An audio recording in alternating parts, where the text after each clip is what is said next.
अखिल जगत स्वामी साम सदा शिव मल्हारी मणिमल्ल संहारक ऐश्वर्य प्रदाता शक्तिदाता जय दुरी गणाधीशित आदिरुद्र श्री मातंड भैरवा।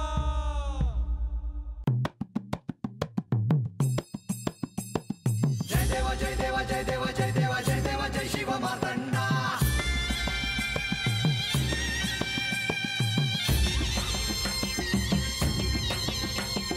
जय देवा जय देवा जय देवा जय देवा जय देवा जय शिव मातंडा। हरिवर्धन मल्हारी तुझी प्रचंडा। अगडदुम नगारा सोन्याची जेजुरी देव गेले जेजुरा निळा घोडा। अगडदुम नगारा सोन्याची जेजुरी देव गेले जेजुरा निळा घोडा। पाव में तोडा कमरी कर पटा मिहिर मस्तकी तुरा। खोबऱ्याचा कुटका भंडाऱ्याचा भडका बोल अहंकारा सदानंदाचा येळकोट। सदानंदाचा येळकोट। जय देवा जय देवा जय देवा जय देवा जय देवा जय शिव मातंडा। जय देवा जय देवा जय देवा जय देवा जय देवा जय शिव मातंडा। हरिवर्धन मल्हारी तुझी प्रचंडा। जय देवा जय देवा जय देवा जय देवा जय देवा जय शिव मातंडा। हरिवर्धन मल्हारी तुझी प्रचंडा।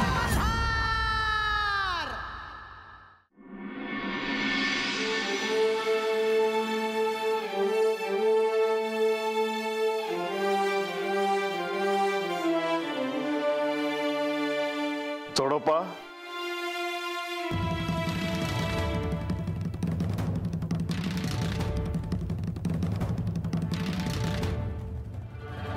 चोडोपा चोडोपा म्हासेला माझा निरोप द्या। तिला सांगा की बानूची प्रकृती स्थिर नाही, तिला बरं वाटत नाहीये। व्हायची देवा गडावरनं राजवैद्यसनी धाडावं काय? आपण ते नंतर ठरवूयात, पण त्याआधी म्हासेला निरोप मात्र निश्चित द्या। जी.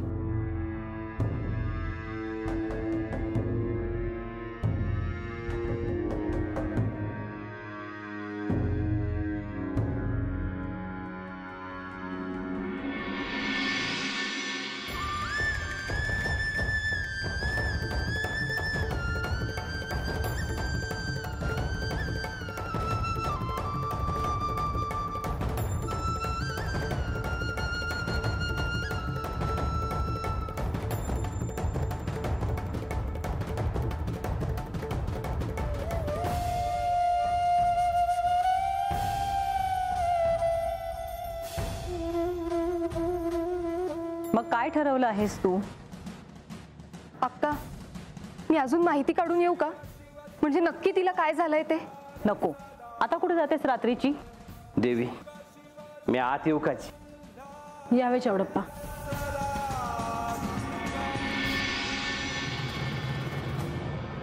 काय वार्ता आहे? बानूबाईंची तब्येत काय ठीक नाही बघा, आणि त्यासनी काय होतं या त्याचं निदान बी होईना झालं या। ते ठाऊक आहे तिला, अजून काही सांगायचं आहे? नाही। बरं, आम्ही बोलतो आहोत। आपण यावे, मी पाहते काय करायचं ते। जी.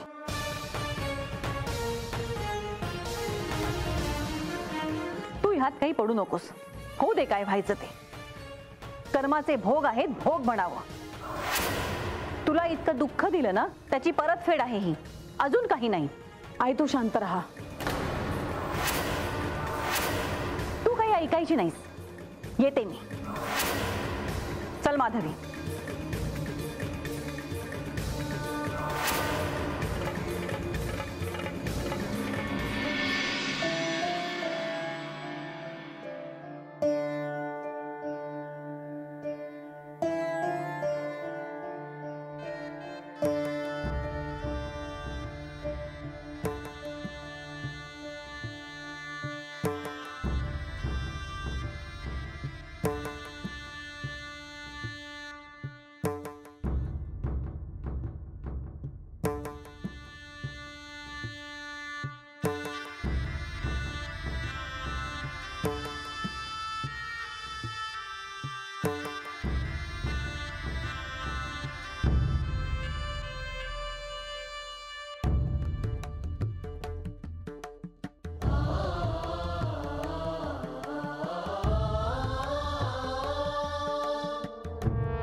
म्हाळसा,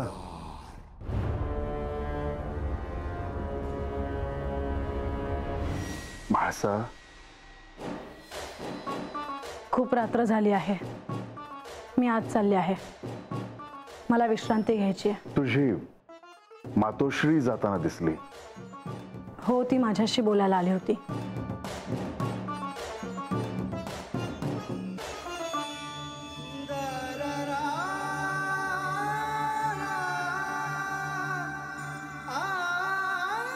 तुम्हाला कोणत्या वेगळ्या विषयावर बोलायचं असं दिसतंय.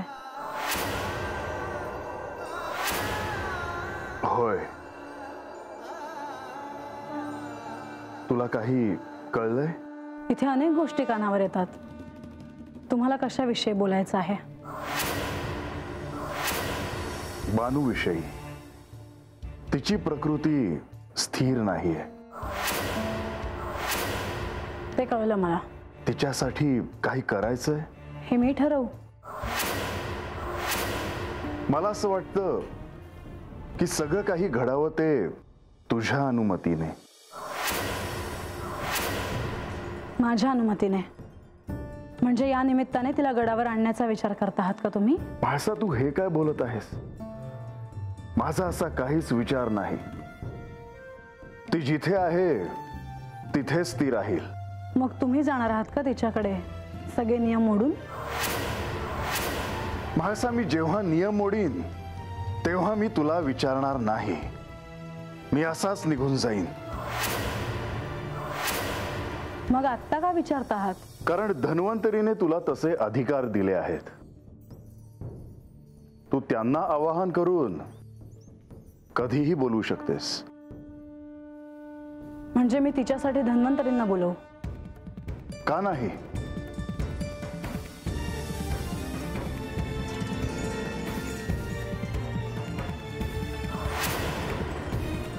तू तिला सहाय्य केलेस तर चालणार नाही का? माझा आणि तिचा काही संबंध नाही. मग मी तिला सहाय्य करण्याचे प्रयोजनही नाही. म्हाळसा, मी तुला आग्रह नाही करणार. हा निर्णय सर्वस्वी तुझाच आहे. मला वाटलं की तू तिच्याकडे माणुसकीच्या दृष्टीने पाहत असशील. जर तू तिच्याकडे तटस्थ होऊन पाहशील तर तुला तिला सहाय्य करून तिला बरं करता येईल. म्हाळसा, अशाच वेळी नात्यांचा कस लागतो. ती एकटी आहे. प्रकृती स्थिर नसल्यामुळे ती तडफडत आहे. आणि अशा वेळी तिला सहाय्य करण्यासाठी जर तू पुढे आलीस तर? म्हाळसा, तुला तिच्याशी असलेल्या ऋणानुबंधाचा विसर पडला असेल, पण ह्या जन्मात तिच्याकडे एक वेगळ्या दृष्टीने पाहू शकतेस. आणि तसंही ती आपल्याच राज्यात राहत आहे. आपल्याच प्रजेचा ती एक भाग आहे. तुम्ही सांगता आहात ते तर्काने कितीही योग्य असलं तरी मला तिच्याशी कोणतंही नातं ठेवायचं नाही. जशी तुझी इच्छा. विश्रांती घे. पण ह्यानंतर मी तुला कधीही आग्रह करणार नाही.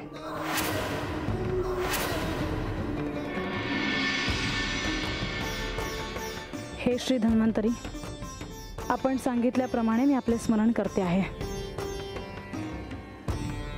मला सहाय्य व्हावे म्हणून आपण प्रकट व्हावे.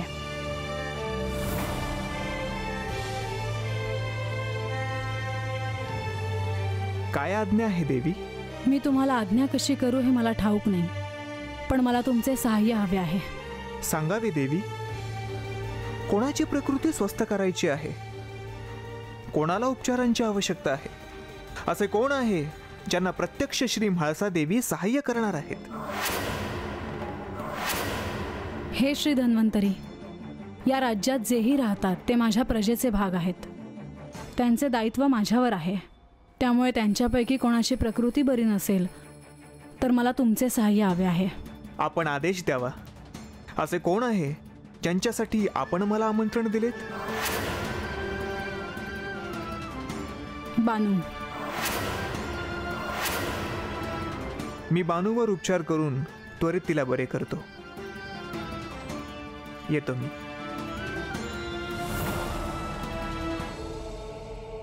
मी का असं वागले? मी बानूला सहाय्य का केले? काय करावं आता? देवा, तुम्हीच काहीतरी करा आता. मला तर लय भ्या वाटायला लागलाय आता. बानूला काय झालं म्हणजे? तर त्यांनी सांगितलं आहे का कुणाला सांगायचं नाही म्हणून.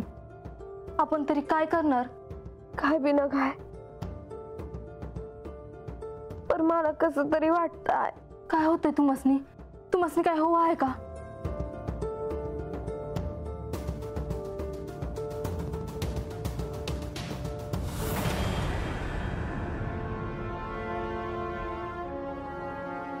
तुम्ही बरं झालं तुम्ही आलासा. बघा ना बानूला काय झालंय काय कळना. शांत राहा.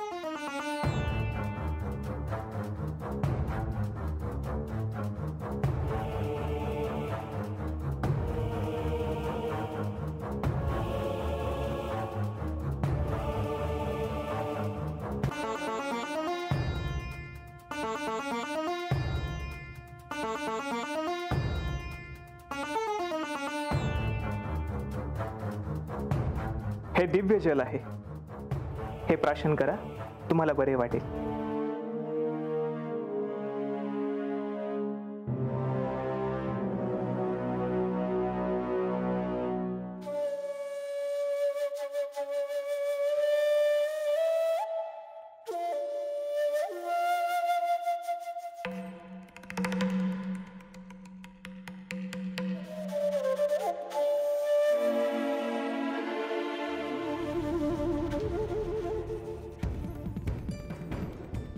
मला बरं वाटत आहे.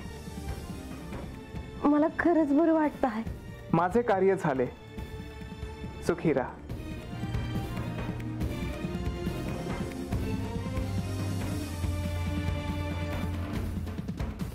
पर तुम्हासनी कसं काय ठाव झालं का मला बरं नाही आहे? ते सांगण्याची मला अनुमती नाही. येतो मी.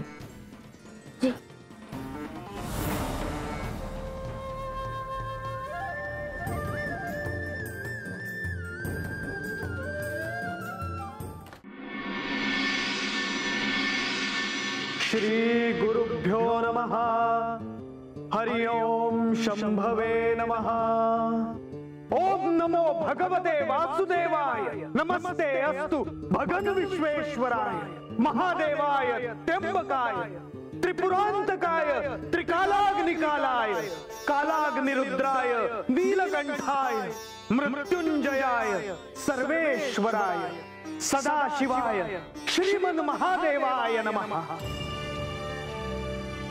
ओम नमो भगवते वासुदेवाय.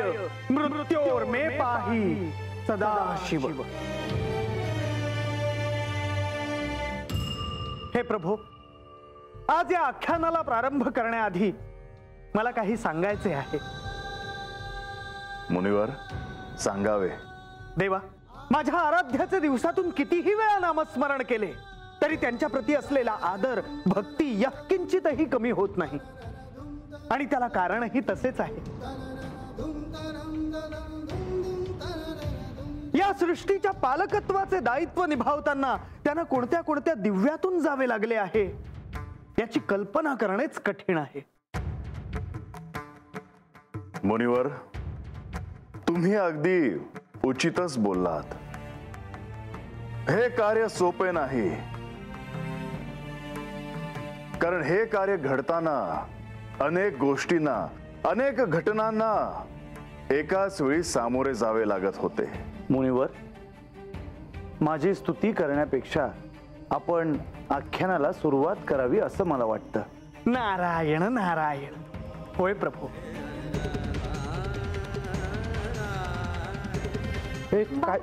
काय झालं?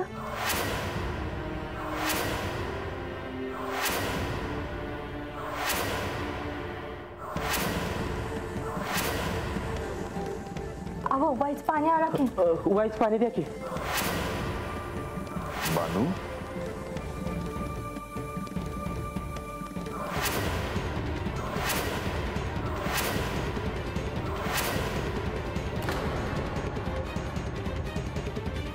बानू, तुझी प्रकृती बरी दिसत नाही.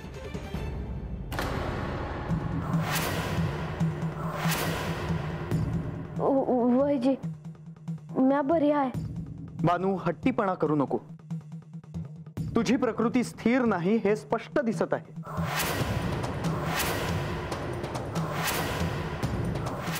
महाराज, तुम्ही म्हणताय ते खरं आहे. मला बरं नव्हतं, पण आता मी बरी आहे जी. काल रातच्याला धन्वंतरी देव घरला आलं होतं.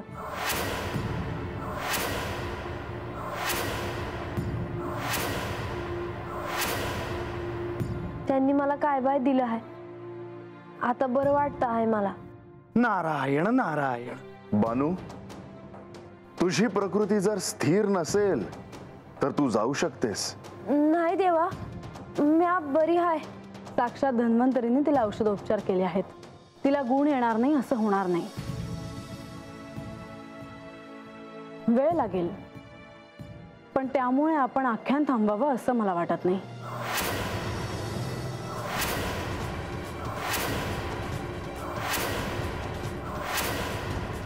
मुनिवर.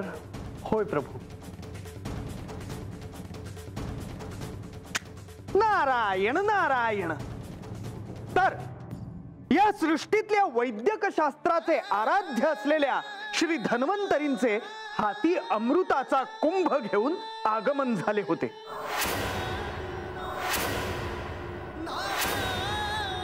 अमृत ज्याच्या सेवनामुळे मृत्यूलाही वश करता येते,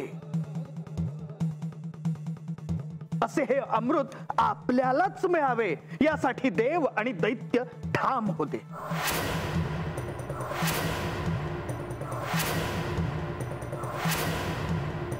खरं तर तो वाद होणं स्वाभाविक होतं,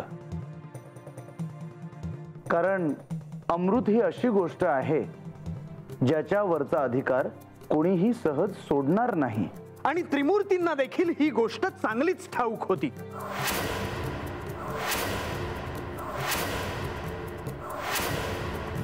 परंतु ज्या त्रिमूर्तींनी या समुद्र मंथनातून बाहेर आलेल्या रत्नांचे वाटप केले होते, त्यांचेही म्हणणे देव आणि दैत्य प्रसंगी ऐकणार नाहीत अशीच परिस्थिती उद्भवली होती. खरं तर दैत्यांना समजवणं आवश्यक होतं, कारण समुद्र मंथनाआधी अमृत हे देवांकडे होतं. परंतु आता या वादामुळे पुढे काय करावे हा प्रश्न निर्माण झाला होता.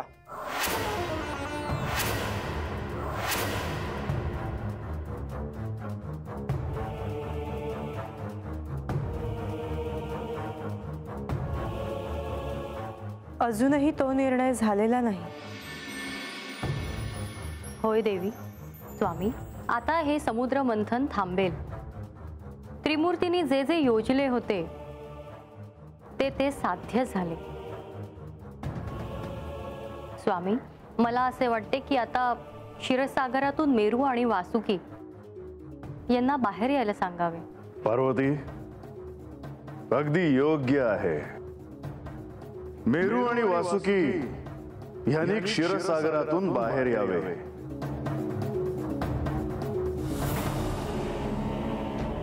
तुम्ही स्वतःच्या प्राणाची पर्वा न करता तुमचे दायित्व पार पाडले आहे.